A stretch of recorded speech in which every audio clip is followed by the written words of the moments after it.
Eternights is a Persona-inspired action RPG from primarily solo developer Studio Sai, dropping you into the shoes of a teenager who struggles with everyday young adult issues.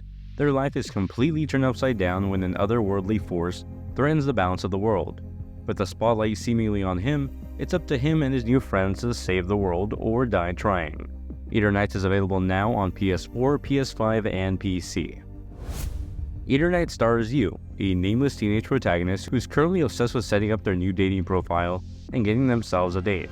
Your friend Chani, who doesn't always think things through, pushes you to set up your account, recommending you lie on your account and maybe add a Photoshop photo or two. It apparently works because shortly after you do get a date. All is great in the world, but alas, your luck runs out because as you head to your first date, the apocalypse begins.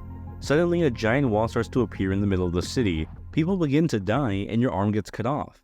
So much for a good day. Now hiding in the shelter with your friend, you fight off these creatures taking over the planet while making some new friends along the way.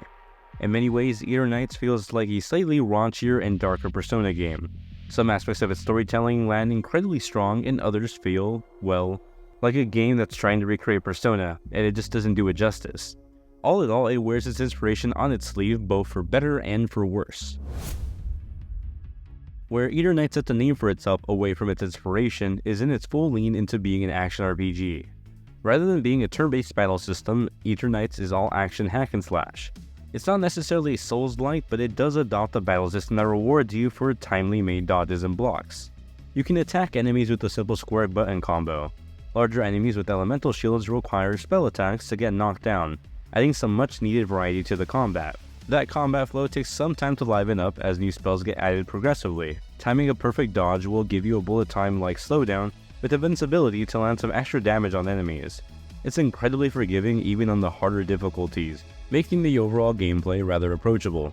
While it may not be challenging, it works, and thanks to the game's rather short 10 to 15 hour playtime, the campaign is over by the time it starts to feel outgrown. Outside of the combat sections, you'll see a somewhat familiar calendar system no doubt inspired by Persona. In a similar fashion, this downtime is where you can socialize with your party members and choose how you make use of that time. You can raise your connections with party members by talking to them and likewise raise your battle stats with them. Additionally, you can partake in minigames and train with other party members. All of these tend to raise your social stats, only further letting you connect with team members and thus unlocking new abilities in battles. Making those deeper connections with characters also means that you can have a romantic relationship with them, including another male character, a welcome change from its inspiration.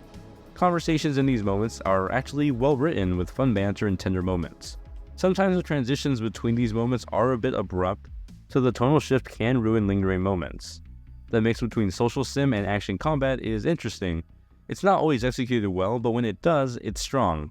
It's a bit of a mixed bag, and while I don't think it makes a remarkable lasting impact, a somewhat strong ending and redeeming qualities make me think that the person looking for the next Atlus-like RPG fix may get a kick out of this one.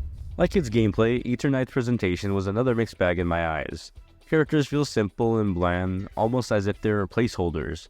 Unit is a J-pop idol that's in a schoolgirl outfit which they give context to, but ultimately just feels generic.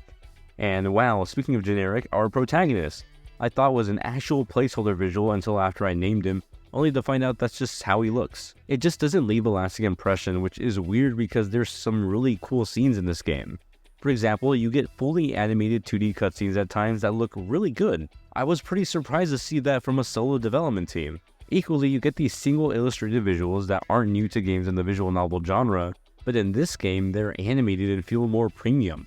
Juxtaposed with the incredibly simple looking Unity cel-shaded look, it's a bit jarring. Something I was a bit surprised to see was full-on voice acting throughout most of this game's dialogue. Voice acting is good for the most part. It was good enough for me to take the game's story seriously, despite some of the characters' facial animations not really matching the tone of the lines they're delivering. It speaks more highly of the acting than the presentation work. The music was alright as well, with a mix of lo-fi and synthwave tracks that provided a nice ambiance to this glitch post-apocalyptic world. During the more monumentous events, you'll hear some orchestra pieces that were by far the most memorable music tracks. Eternights is impressive when you think about how this was primarily made by a single developer. It's ambitious and it wears its inspiration on its sleeve, which hurts it at times and equally makes it impressive. While it doesn't outshine its inspiration, at times it does what it seeks out to do well, while also introducing a new take on some mechanics. It's certainly a darker and more degenerate-oriented story, one that took me by surprise a bit when I got to its ending. At its shorter runtime of 10 to 15 hours, it's an okay Persona-like game that will scratch your itch for the series and maybe even make you tear up by the end of it.